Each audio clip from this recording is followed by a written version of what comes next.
So let me start from the beginning. I would, for the sake of completeness and also for the benefit of the younger colleagues of mine in the audience, let me very briefly talk to you about an optical fiber and what a Bragg grating is and how this Bragg grating can be used as a sensor. So if you look at a typical optical fiber, so here there is a core which is about 8 to 10 micron in diameter, and a cladding which is about 125 micron in diameter, and this is surrounded by buffer layers and jackets which are used to protect the fiber from environmental conditions. So when we launch light into an optical fiber, it suffers total internal reflection and gets transmitted through long distances without any attenuation. So if you look at the typical normal optical fiber, in a normal optical fiber, we have the core refractive index, which is N1, which is uniform along the length of the optical fiber.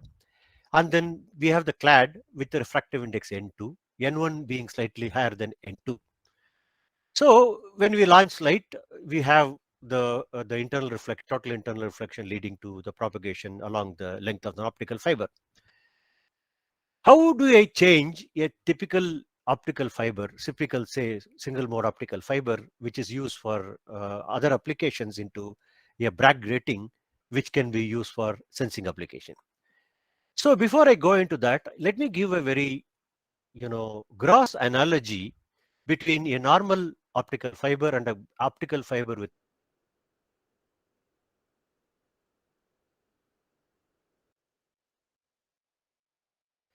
and a optical fiber with a Bragg grating written in it can be equated or can be compared to a bread loaf which is sliced. So how am I going to do this? So as I told you, a Bragg grating or a fiber Bragg grating, instead of having a uniform refractive index along the core, along the length of the core of the optical fiber, I ingeniously modify the refractive index of the core from a uniform refractive index to a sinusoidally varying refractive index. It is not always, it need not be always sinusoidal, but there are types of gratings which have different types of variations. But let me, for simplicity, say that if I take it, if I assume that we have a fiber in which the grating is formed by sinusoidally varying the refractive index of the core. So what do I mean by sinusoidally varying refractive index of the core is if I have core index as N1, so we have the refractive index varying as N1 plus or minus delta N1.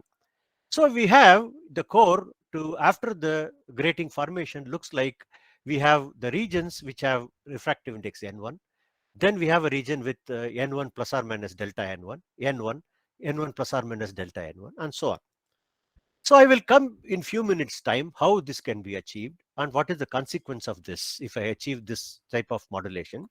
And you would see on the right hand side corner I have a person who is slicing an optical fiber in a way that the refractive index of the core is altered periodically along the length. So in the left-hand side bottom view graph, I had shown you optical fiber with a sinusoidally varying core refractive index. So what happens if I have the refractive index of the core varying sinusoidally along the length? So when I launch light into an optical fiber with a grating written on it, at each refractive index variation, the light is partially reflected and partially transmitted. So what happens is all the reflected light gets propagated in the backward direction and all the transmitted light propagates in the forward direction.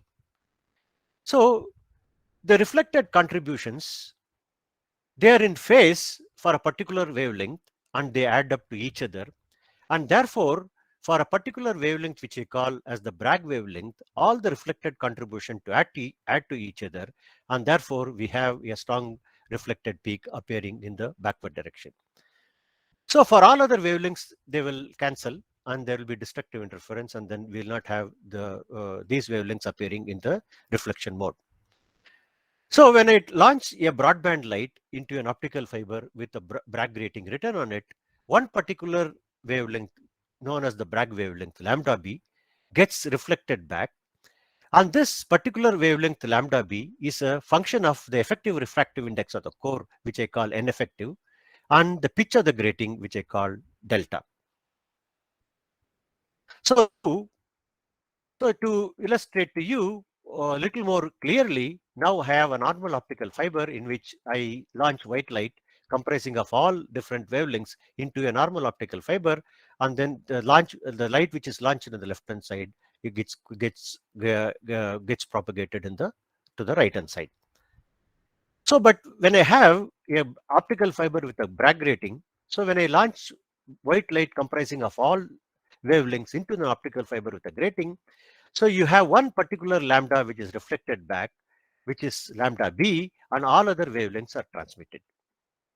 So now if I look at the reflection and the transmitted spectrum of a optical fiber with a Bragg grating, so when I launch white light comprising of all wavelength, one lambda b is reflected back, and the transmitted spectrum will contain all other wavelengths minus the reflected wavelength lambda b.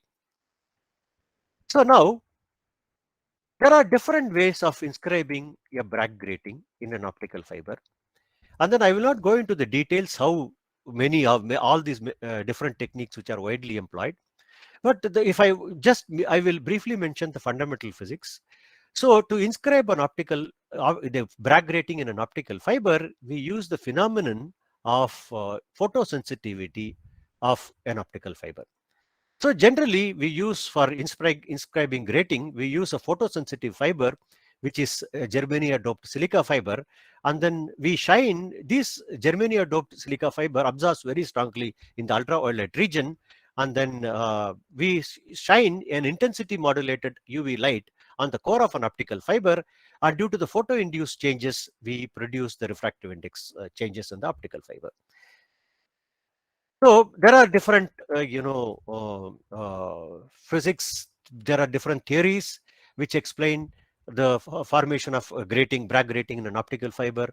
Some of them involve the defects. Some of them involve densification of the glass due to exposure and so on.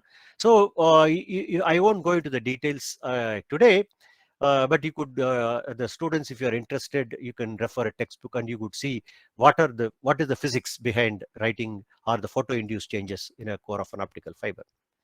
So to summarize, photosensitive fibers which are used to inscribe Bragg gratings in the core, and they are usually germania doped silica fibers which they strongly absorb at ultraviolet around 5 electron volt in the 5 electron volt region, and then we use a krypton fluoride excimer laser, and then we use a phase mask to produce an intensity modulation at the core, and thereby we inscribe a grating in the core of an optical fiber.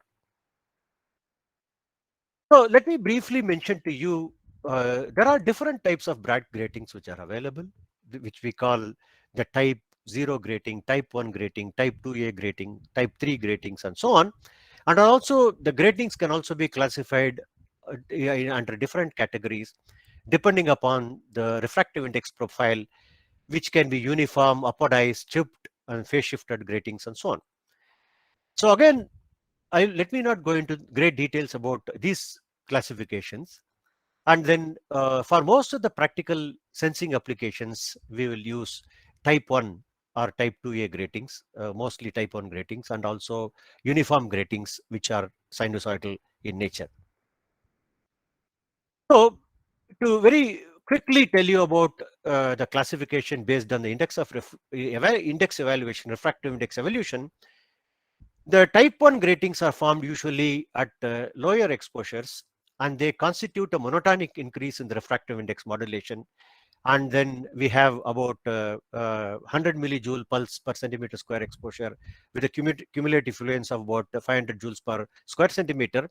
And then we have a positive refractive index change in the type 1 regime.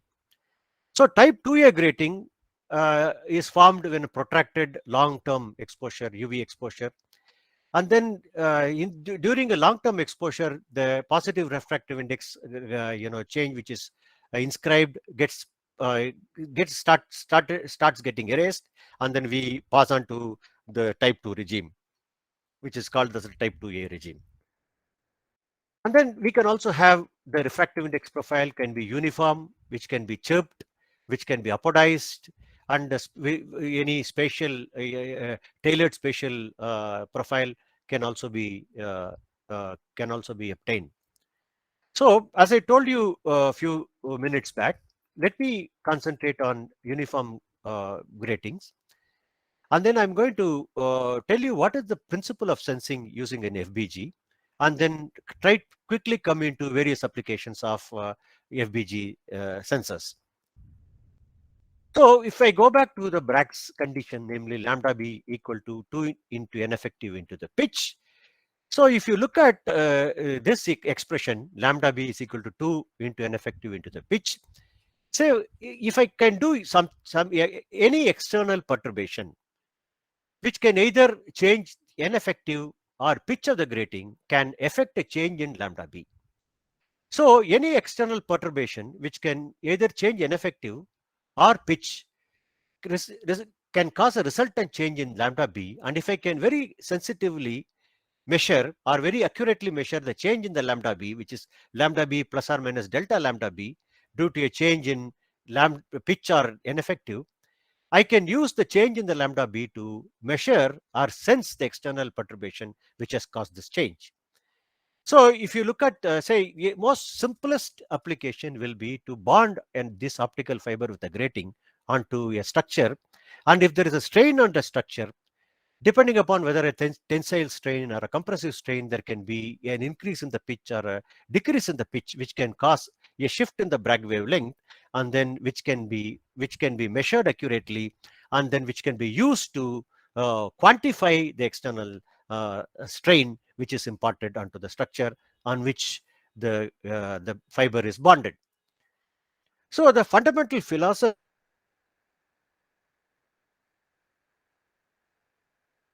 sensor is monitoring the change in lambda b due to the change either in ineffective or in the pitch or both.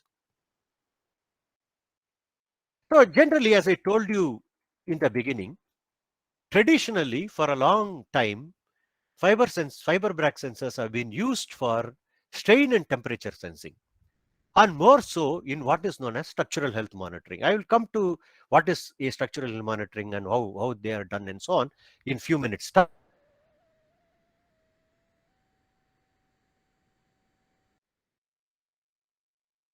Change in lambda b with external strain and temperature, and you would see that the Bragg wavelength lambda shifts by about 1.2 picometer per microstrain at about 115.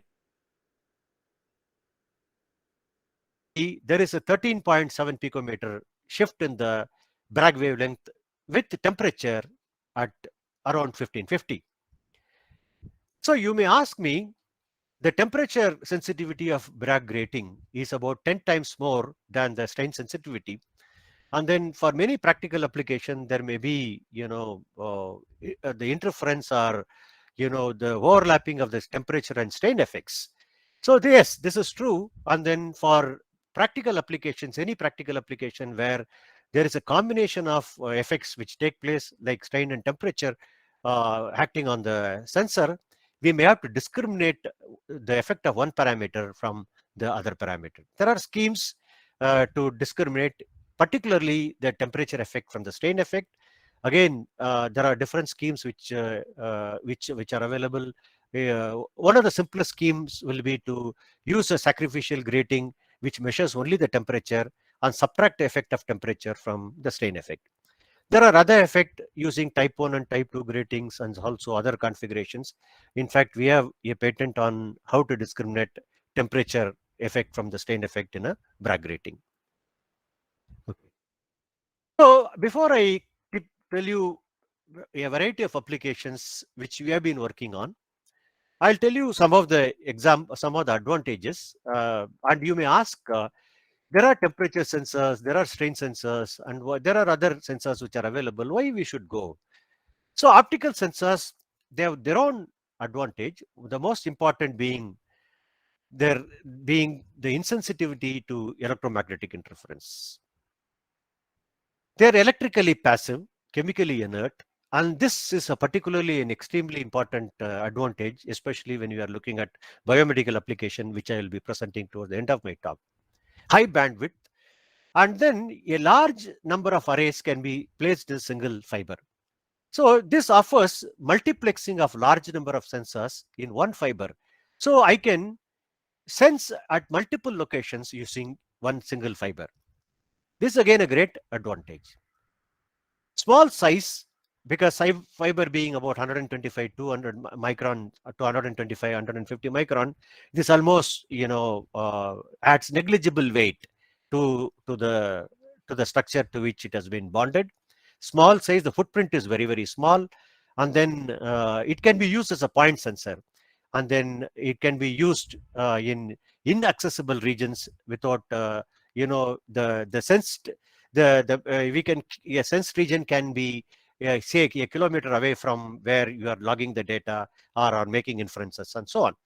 So we can the signal can be transmitted, the sense information can be transmitted to a large distance without loss in the signal. So these are some of the advantages of Bragg ratings. And then let me show you a small summary video for you of the Bragg grating technology.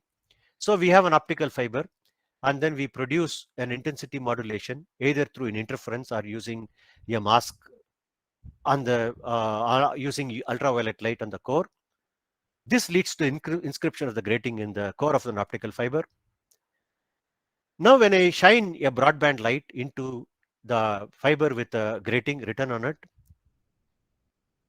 so we have the broadband light getting launched into the fiber. So we have one particular lambda b which is reflected back, and the remaining wavelengths are transmitted. The reflected spectrum has lambda b, and the transmitted spectrum has all other wavelengths other than lambda b. Now I cause a tensile strain when I elongate the fiber. Then there is a shift. When I have compression, there is a shift. So we have either a blue shift or the red shift, depending upon whether you have tension or elongation. Similarly, when I have heating the fiber, the pitch changes. Then again, there is a shift in lambda b. So now the greatest advantage is portrayed here. Namely, in one optical fiber, I can write multiple gratings, and each one of the gratings can be made functional to sense a particular parameter. One can sense pressure, other one can sense temperature, strain, and so on. Then we can have multiple parameters can be sensed in one optical fiber, which is the greatest multimodal sensing capability. So now let me come to the applications of FBG sensors.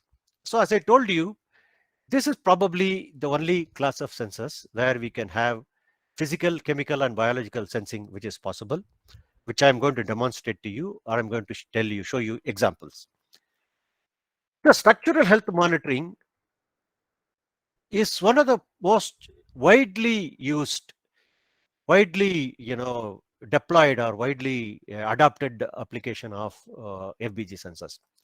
So health monitoring is very, very important, whether it is us, human beings, or structures, which can be a building, it can be an aircraft, it can be a dam. So you would see that always there are problems, in dams. There are cracks. There are,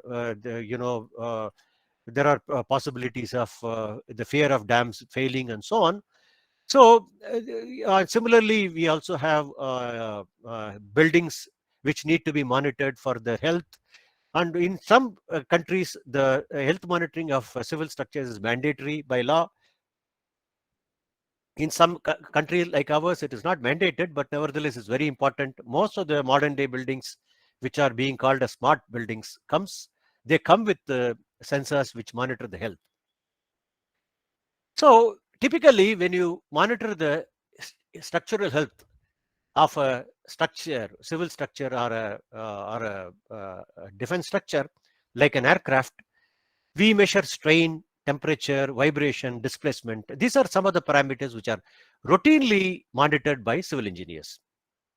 So usually they deploy different sensing methodologies: an electrical strain gauge, a temperature measuring device, a temperature sensor, a vibration is measured by an accelerometer, displacement is measured by a dial gauge, and so on.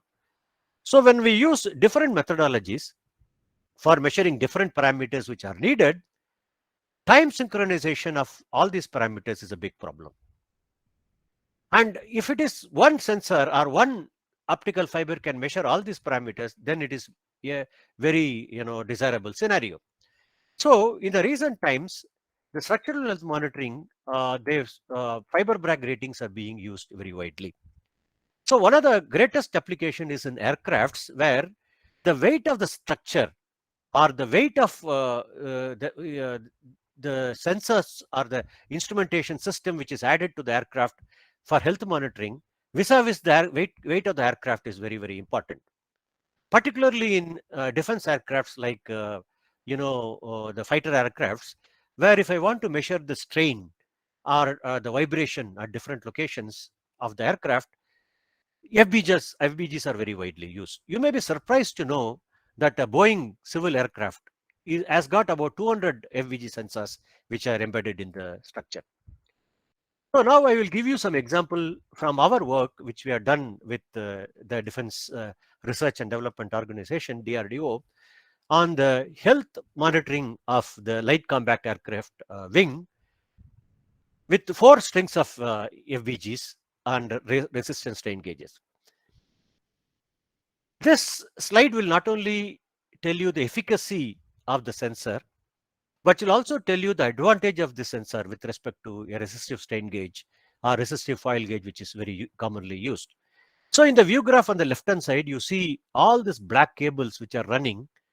They're all the electrical interconnects for the foil gauges. Each one of these black patches which you see on the surface of the aircraft they are the electrical foil gauges which are bonded onto the surface. And all these electrical wires and interconnects are connected to this foil gauges and taken to the interrogator or the data acquisition system. So we could replace for each strain gauge which are bonded, there are 6 leads which are put on the structure. And then if you say that if there are 30 strain gauges which are bonded onto the structure, you would see that there are 180 to 200 wires. There should also be redundancy, which will take into account the breakage of leads and so on. So you would see like like a noodle, like a bowl containing noodle, you will have a large number of wires or cables which run on the surface of the aircraft. It not only makes the structure clumsy, but it also adds a lot of weight. So we try to replace that with fiber with 3 strings or 4 strings of an optical fiber with about 30 sensors which are inscribed and then which are bonded onto the structure. And on the bottom right side, I had shown you the comparison between the FEM data, the resistive foil gauge data, and the FBG sensor data. You would see they're all extremely close to each other, proving the veracity and also the efficacy of using FBGs for strain measurement in aircrafts. So we also did a lot of experiments on the ground test facility.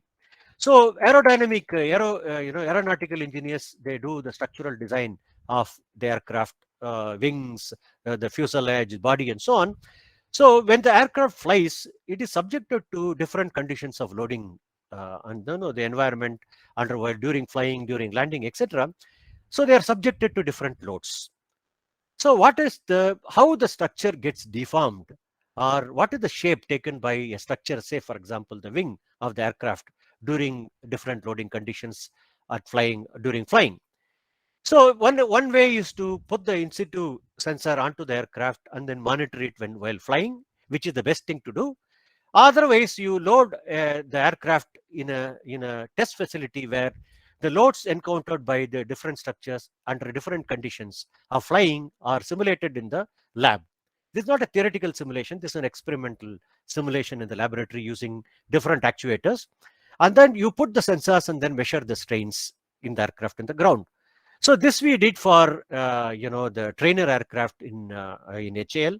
And then the wing is loaded in terms of about around 6,500 newtons to about 60,000 newtons. and then the wing displacement is measured during different strain displacement sensors and the strain sensors. So we could do that in the wing tip and the wing root, and also you would see that again we had compared it with the resistance strain gauge.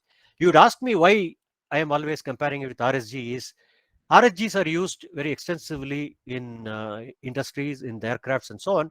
So it is always better to validate your sensor with respect to a commercially widely used sensing methodology. So this is again the strain variation along the on the wing at different locations as monitored by the FBG. So other experiment which are done in for LCA, which is the naval version of Tejas, where we have the Tejas naval version.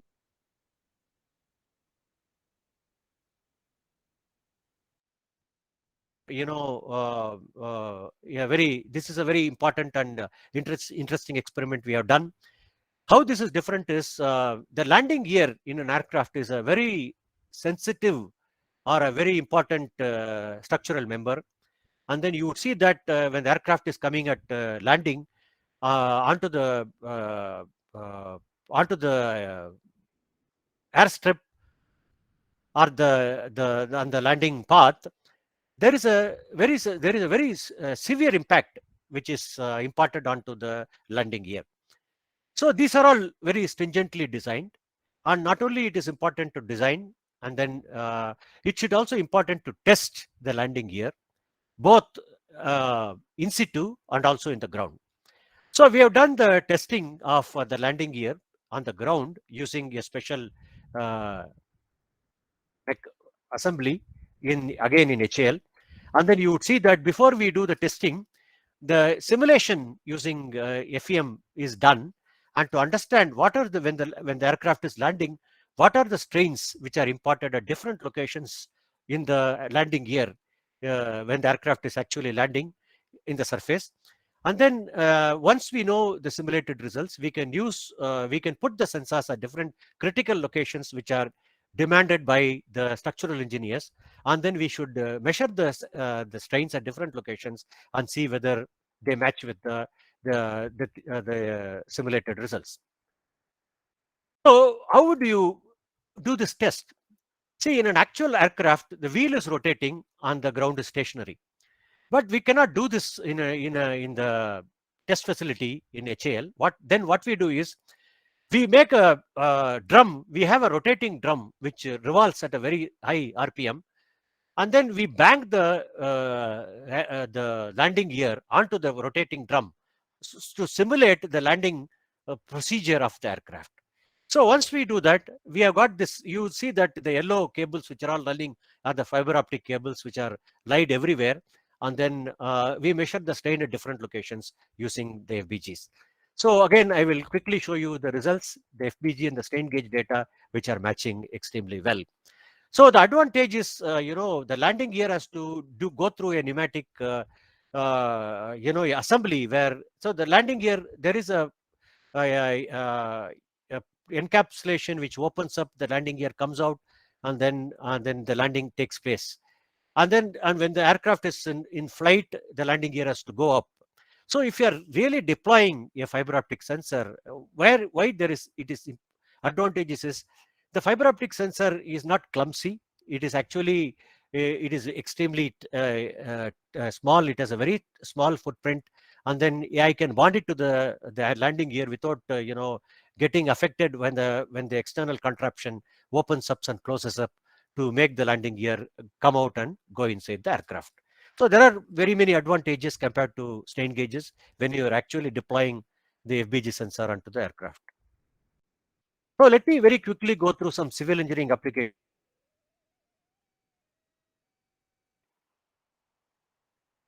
As I told you, FBGs can be used for civil applications also. This is a civil engineering, the experiment which you have done in our civil engineering department on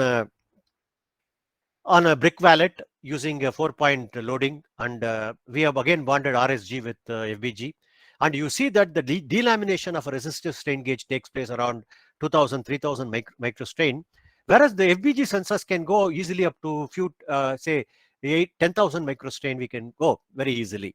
So the greatest advantage here in health monitoring is I can measure from a fraction of a microstrain to few thousands, maybe up to 10,000 microstrain using my FBG, which is not otherwise possible.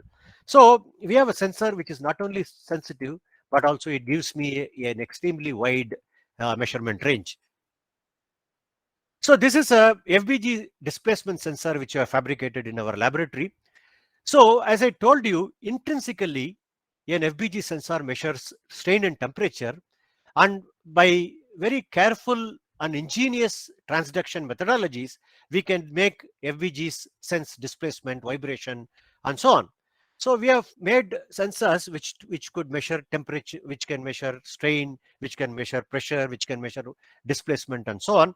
And this view graph shows the FBG displacement sensor, which which is constituted by a cantilever arm on which the FBG is mounted, and then we have there is a spring guided aluminum rod, and there is a blunt tip, and then any external displacement by a moving member causes a displacement of this rod, which causes a bending of the cantilever, and we can measure accurately the displacement. So conventionally, civil engineers use a displacement sensor, and the bottom view graph I have compared an FBG displacement sensor which is fabricated by us with a dial gauge, and you would see that both of them behave fairly consistently and accurately. But what I want you to critically see is the region around 3000 seconds, where you would see that the FBG sensor picks up a small event showing an infection here, or a small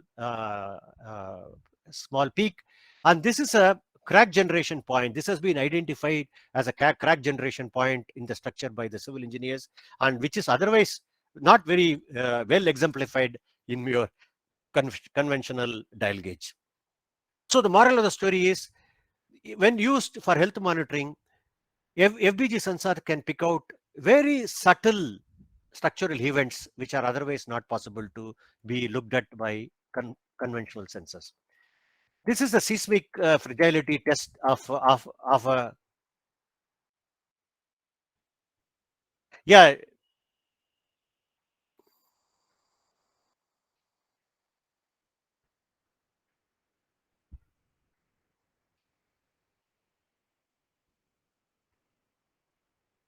Yep. So this view graph showed you about the vibration, fragility, seismic fragility testing of a building. So the advantage again being, I can locate about 100 to 200 sensors can be put in a different locations in a building, and then I can simultaneously monitor the strain levels at different locations when the structure is vibrated in a 3-axis vibrating platform, and then we can see where the failure initiation takes place and how the propagation of the failure happens, and so on. So this gives me extremely important information to the civil engineers. So other simple but nevertheless an important application which we have done is monitoring temperature in a borewell continuously using FBG sensors. And then usually to measure the yield of a borewell, they insert a camera, and then to insert a camera inside the borewell to yield water is usually the yield takes place whenever there is a fracture in the rock inside the bore, and then to find out where exactly the water yield occurs along the depth of the borewell. If you conventionally people use a camera sensor, but to insert a camera, we need to remove the pumping system, and then we cannot leave the sensor inside continuously. Whereas we could put the the FBGs along the electrical cable into the borewell, and they don't cause any harm to the water or doesn't pollute the water, being silica. And then we could monitor the temperature of the borewell, and we can monitor the yield points. Here you would see the temperature profile along the depth of the borewell, and wherever there is a kink which happens in the temperature profile, there is a yield at the particular depth in the borewell. And it can not only predict at what depth the yield occurs, but also How it varies with time. We have monitored continuously in 3 borewells in our institute, in a rainy season, in winter, in summer, and so on. How the water table depletion takes place over a period of time can be monitored continuously using FBGs. So this is one of the patent out applications which we made of FBG sensors. And the next slide shows you about the seismic sensing device of an FBG, again a cantilever-based system, which we have been fabricated. Several versions of it has been fabricated. Again, patents have been made. And then we have got a field trial data in our institute by dropping a huge weight onto the ground and locating the FBG XCG seismometer. This is the FBG seismometer which is located here, and is a conventional Kelonge seismometer which is located, which is the orange device which is sitting here, and we could pick up the seismic vibrations in both the devices. You would see that the red one is the FBG seismometer, and the black one is the commercial seismometer which has been used. So we have also used this device for another practical application. You may say that seismometer is not a great application. Why we do this? There is a very important applications which we dealt with in this, is a human elephant conflict. So many of you who are residing in regions of say Wayanad or closer to elephant habitats, there is always the movement of elephants back and forth from the forest areas into the human residing residences. And then we have done this experiment in Bannerghatta National Park near Bangalore, where we laid the fiber optic cables underneath the ground in the periphery or the boundary of the sanctuary or the game reserve. And then we were trying to monitor the movement of the elephants to and fro, back and forth across the boundary. And then we could pick up easily the movement of the elephants using the VG sensor, which is subsurface. We could bury that say a few centimeters from the surface of the ground, and then we could measure the seismic. We could measure the vibrations when the elephant moves. So again, you would see this is an important application for peripheral monitoring, especially in a boundary. So if there is a border area where we want to cameras care locatable, people see the camera, and then and also you should have an IR camera to track during night and so on. Where this is invisible, you can lay it underneath. People will not find where the sensors are actually located, and when they move, you can pick up the signal. So this is a device which we made for ISRO for Liquid Propulsion System Center. We made 2 pressure sensors. The advantage, one is a lower pressure version, other one is a higher pressure version. And then there are not many commercial sensors which can go up to 1000 bar range. So this is the first version which we made for few 500 bar. And then you could see that there's a very fair linearity as a function of, this is the diaphragm type, where there's a stainless steel diaphragm on which FBG sensor is mounted. And then the pressure exerts, exerts a force on the diaphragm, which causes the shift in the lambda b, which can be sensitively measured. So we have about 2 microstrain variation per bar, and then the resolution is about 0.36 bar, which we obtain. And this is a high pressure sensor which we have made again for ISRO, which is hoop strain based system, which can go up to 1000 microstrain. And again, the performance is very linear. So I would show you one last view graph for the physical measurement, which is a FBG accelerometer, which we have made for the defense application with RCI Hyderabad. And then you would see that the performance we could achieve is about 400 picometers per G. The linearity is about 99.8%. And then the range is about plus or minus 6 G. And then the resonant frequency is about 86 hertz. So you would see that Bragg wavelength shift is quite linear with acceleration. And then we are also looking at higher models which can go up to higher Gs. So I would take a pause here, and the next often 15-20 minutes, I'll show you other applications which you have been working in the biosites. And then the most recent applications of FBG sensors are in the biological domain. So I would show you some of the applications. The first experience which we had in using FBG sensors for in biological applications or in the biological domain is evaluating the benefits of calf muscle exercise to avoid deep vein thrombosis. So people who are old, they if you sit for a long time in the same posture, you have what is known as a DVT, the deep vein thrombosis. This is particularly true when you are going on a long distance flight. You sit for 15 hours, 16 hours, 17 hours, and then you develop DVT, which is sometimes even fatal. So there are certain exercises which are prescribed when you are sitting in an aircraft. You keep moving your leg and you perform certain exercises so that you don't have DVT problem. So we bonded the FBG onto the calf muscle of a subject and then try to we make the subject do these exercises, and we try to evaluate the veracity or the efficacy of these exercises and find out which one of them is more useful in avoiding the DVT. This has been done in collaboration with a yoga scientist who is also a aeronautical engineer from the institute, who is also a yoga expert for the Indian cricket team. So we did a lot of experiment to validating the yoga while the sensors is bonded onto the subject. Again, I would like to stress upon you or impress upon you that what is the advantage of using an FBG is it's almost non-intrusive. The patient or the subject doesn't have any discomfort when I bond an 125 micron sensor onto on my calf muscle.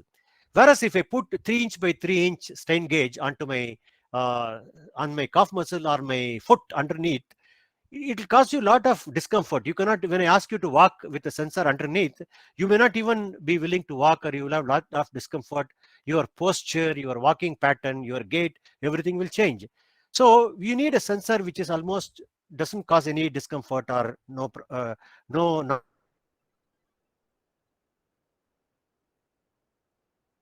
this. And then we could validate simultaneously. We validated with the color Doppler. So more the efficacy of a particular exercise.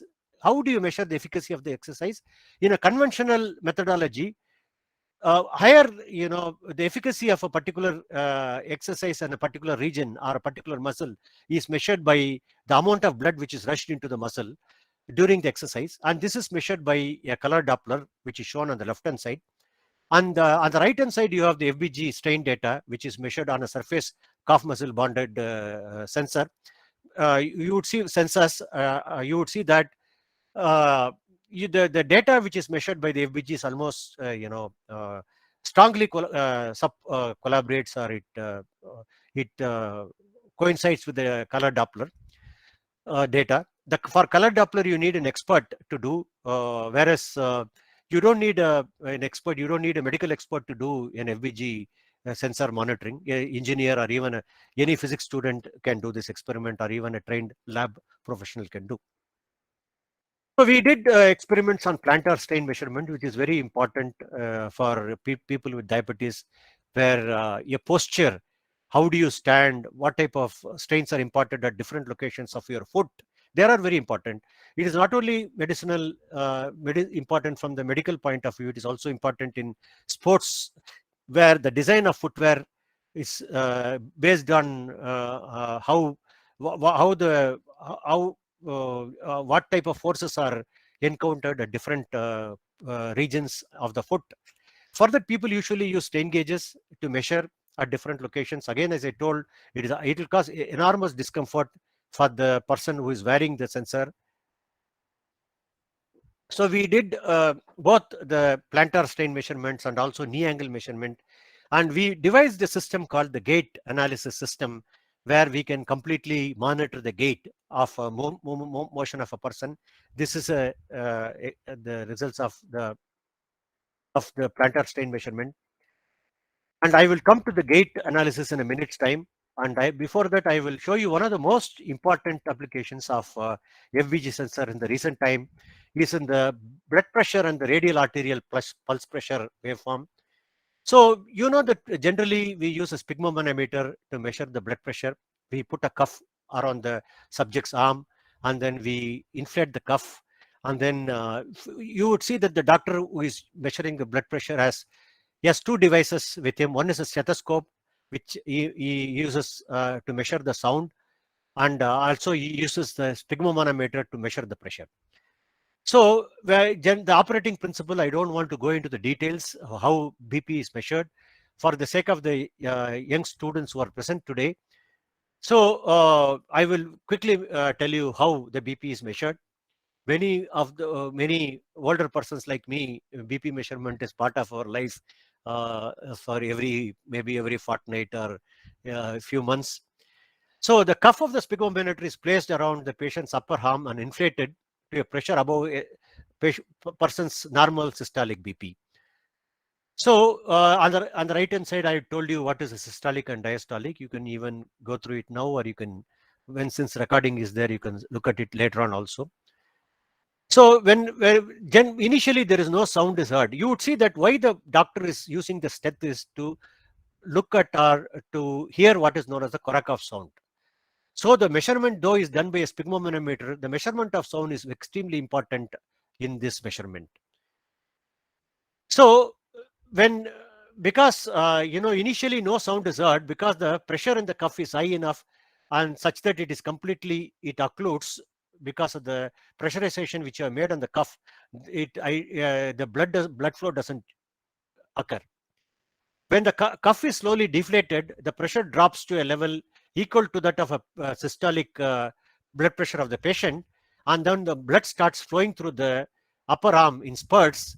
Then the pressure in the artery rises above the pressure in the cuff, then it drops back, and then it subsequently drops back, and this results in a turbulent flow that produces an audible sound known as the Korsakoff sound.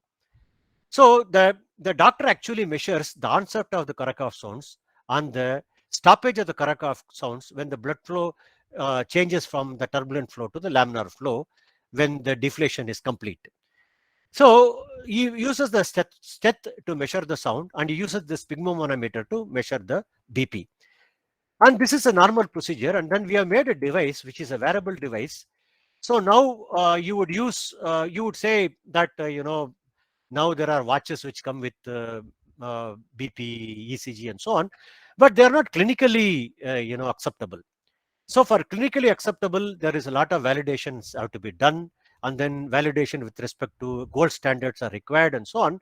So we have done a wearable pulse recording device where I can not only measure the blood pressure, but also I can measure what is known as the radial arterial pulse pressure waveform. So the radial arterial pulse pressure waveform, which is shown here, can be used to give a lot of information about the heart conditions of the patient. So you can get a variety of information from the radial arterial pulse pressure waveform, such as the peripheral augmentation index, which tells you about the viscoelastic property of the vessel, subendocardial viability ratio, which tells you about the myocardial oxygen supply with the demand, which is, you will understand, which is very particularly important for people with COVID conditions. Left ventricular ejection time, which indicates the blood pressure pumping time from the left ventricle, ejection duration index, and so on. Variety of parameters I can evaluate from this data. So we have done this, we have made this device, and then we have made a lot of experiments. And this is the experiment we have done on young adults.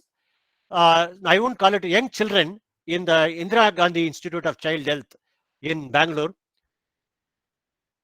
And you would appreciate that for a young newborn baby or a baby of few months old, to put a cuff on the hand is extremely difficult.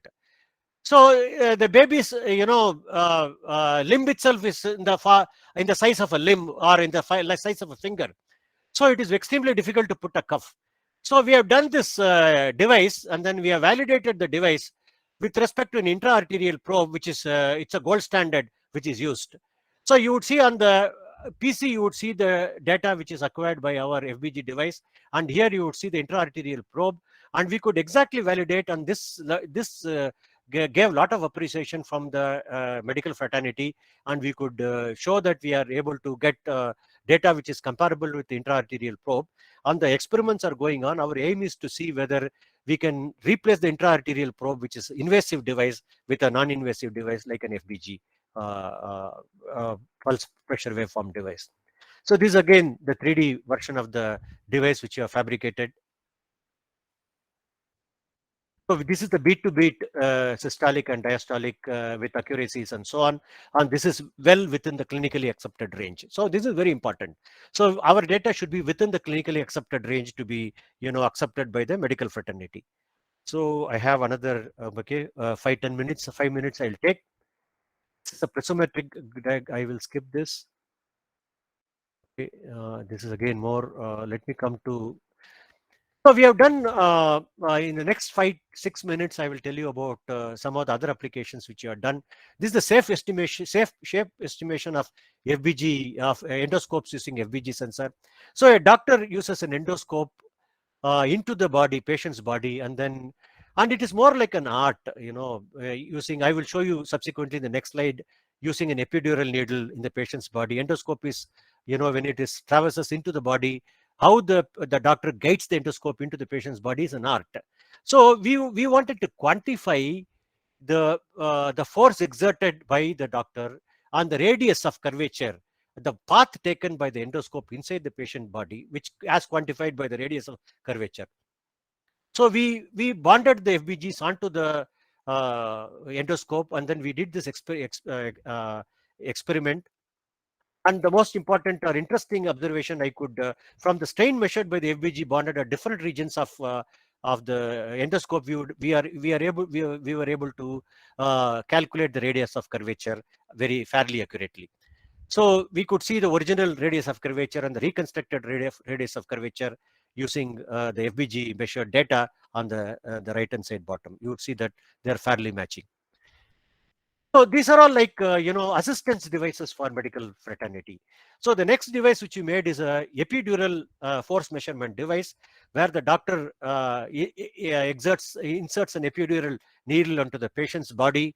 And then here again, it's more like an art for the doctor, for that the amount of force which has to be exerted, it has to exactly go into the cavity, and then it should not penetrate deep under, touch the spine, which can cause harm to the patient. So we were able to make a device in which the spinal needle can be fitted. Yeah. Hello. Yeah. And we can. Yeah. Somebody can switch off the microphone, please. Kavya, just switch off the microphone. Kavya, switch off the microphone. Kavya, switch off the microphone.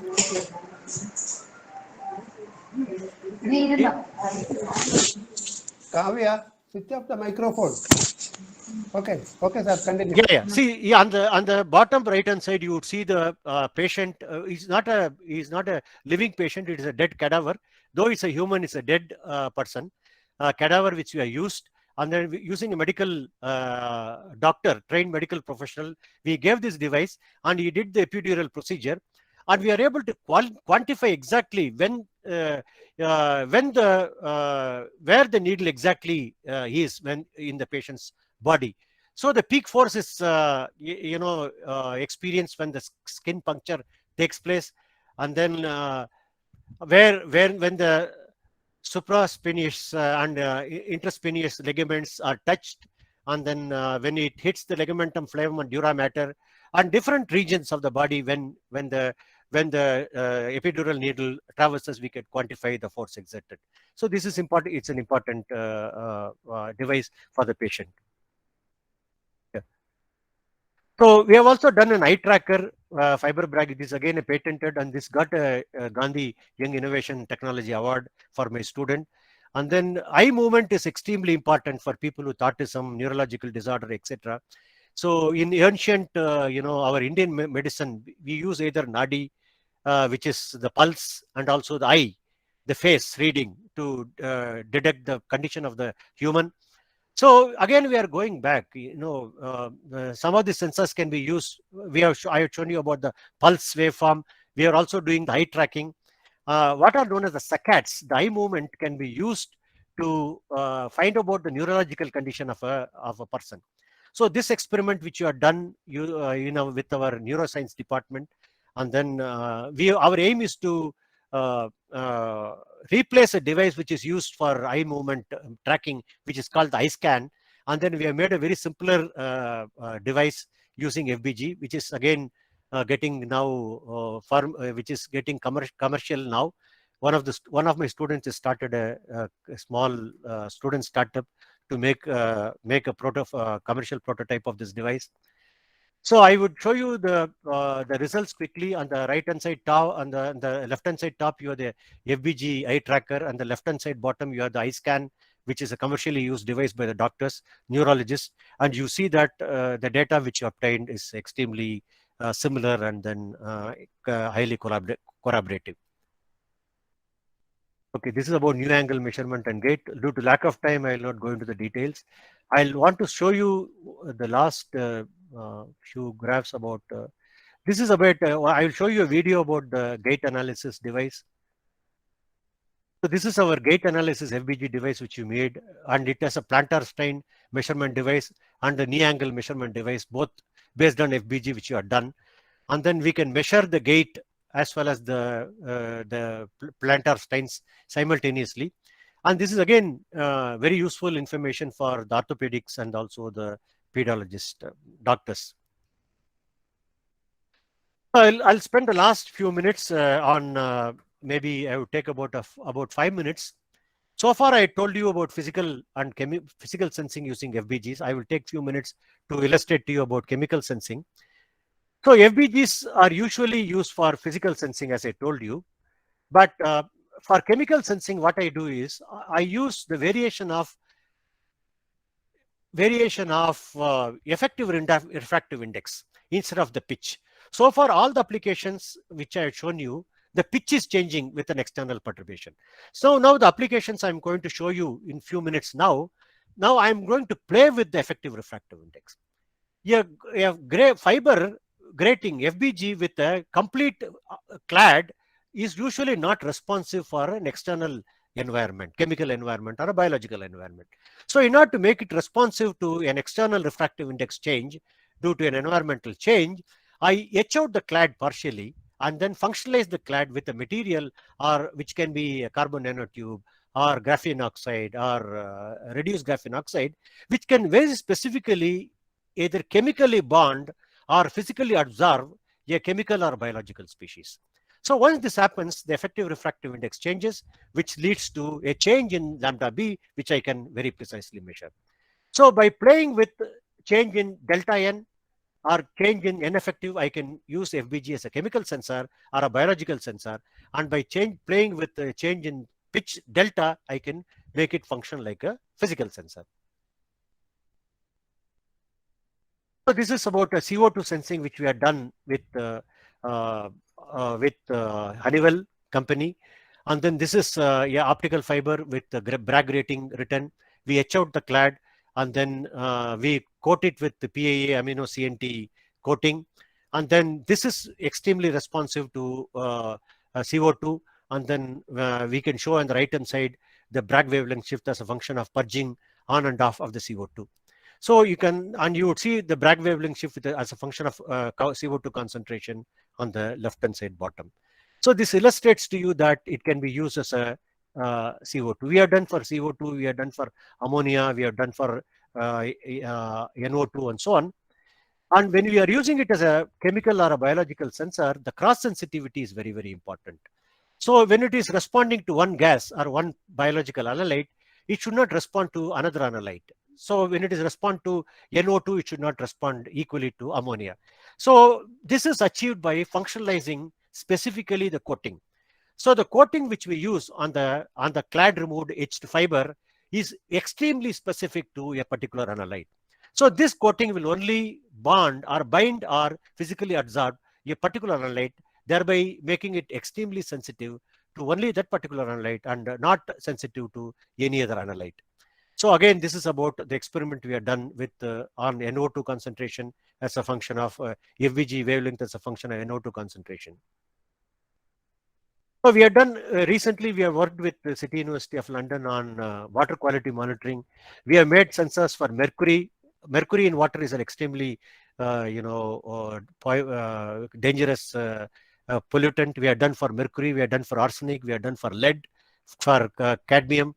So I would show you here for mercury. This work has been done in collaboration with the Jawaharlal Nehru Center for Advanced Scientific Research, and then they have synthesized a compound for which will particularly, for mercury sensing, which is based on fluorescence, and we have used this compound to coat on our optical fiber. So our group and Professor Sood's group from physics department, we are the first to marry CNT and nano materials. So there are nano materials based sensors, there are optical fiber based sensors. We could marry both by etching out the clad and then coating the fibers, the core etched region with the nanomaterial, and make it very specifically, sensitive for a particular analyte, biological analyte or a chemical analyte. This is again the linear response and reproducibility. The Bragg wavelength shift as a function of mercury concentration, and you would see that the sensor, we have a very large dynamic linear range, which 1 picomolar to 1 micromolar. And for a spin coated sensor, we have 1 picomolar to 10 nanomolar. So we have a resolution of about 18 picometer to about 10 raised to minus 1 molar, and for a drop coat sensor, and 15 picometer per 10 raised to minus 1 molar for a spin coat sensor. So the cross sensitivity you would see for mercury, we have put other analytes like lead, sodium chloride, copper sulfate, cadmium chloride, and so on. You would see that our sensor is extremely sensitive to mercury, and it is non-responsive to other analytes in water. So we have done for mercury, we have done for lead, we have done for arsenic, we have done for a variety of commonly occurring industrial pollutants. So this view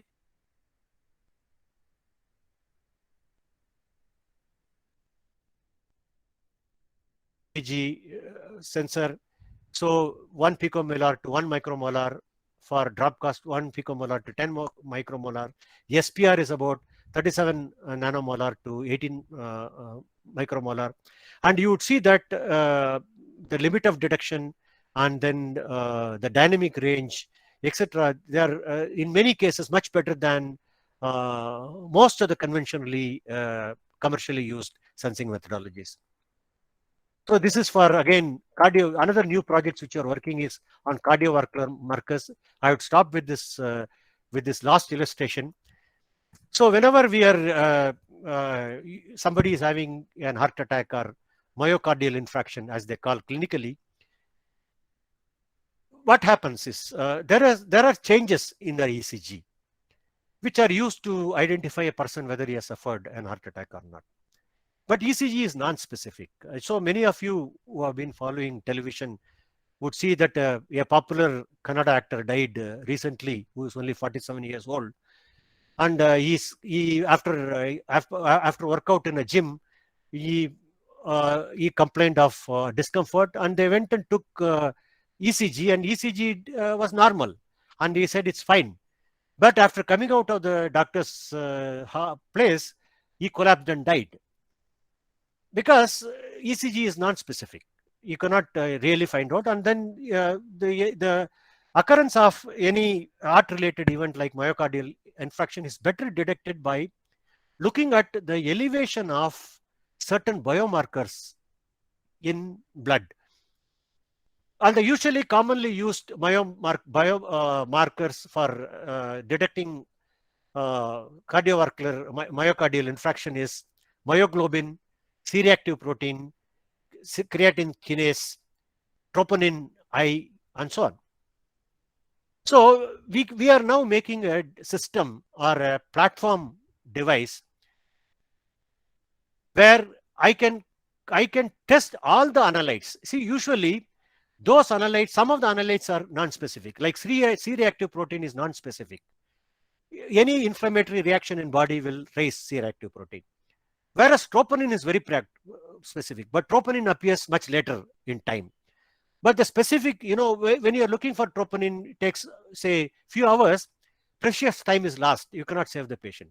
Can I detect these components in the blood fairly quickly? And the most important aspect is simultaneously. So now we have shown we are doing this experiment as a DST sponsored project for simultaneously measuring or detecting cardiovascular markers. We started with C-reactive protein. We are done for myoglobin. We are now working on troponin and creatine kinase. So you would see that this is the view graph about detection of C-reactive protein with anti-CRP GO complex. This is the graphene oxide complex. And you would see that this is with the GO and this is without GO. And as a function of concentration of the C-reactive protein, how the Bragg wavelength changes. So we have also done with interfering factors like CRP plus urea, CRP creatinine, CRP plus glucose, and so on. You see that the C-reactive protein, the change, it is not getting affected by the detection is not affected by other interfering proteins. So we have done a variety of experiments on biological sensing, and we have done for HbA1c, we have done for glucose. So I will not I will not tell you all the details, but I will show you one last view graph about the limit of detection of a functionalized FBG sensor. The limit of detection is for C-reactive protein is 10 microgram per liter. And you would see the most ELISA, for example. ELISA has about 0.1 milligram per liter. So you would see that the range of detection, the limit of detection are much better compared to many contemporary techniques like quartz crystal monitor, SPR, ELISA, electrochemistry, chemiluminescence, and so on. So this shows you that FBG is a very reliable, sensitive technology which can be used. And then again, if you can make the detection much more simpler, we can field deployable. This is what we are working on, field deployable interrogators for FBG, more packaged devices which can be used by trained professionals medically or for water quality monitoring, etc. So with this, I want to conclude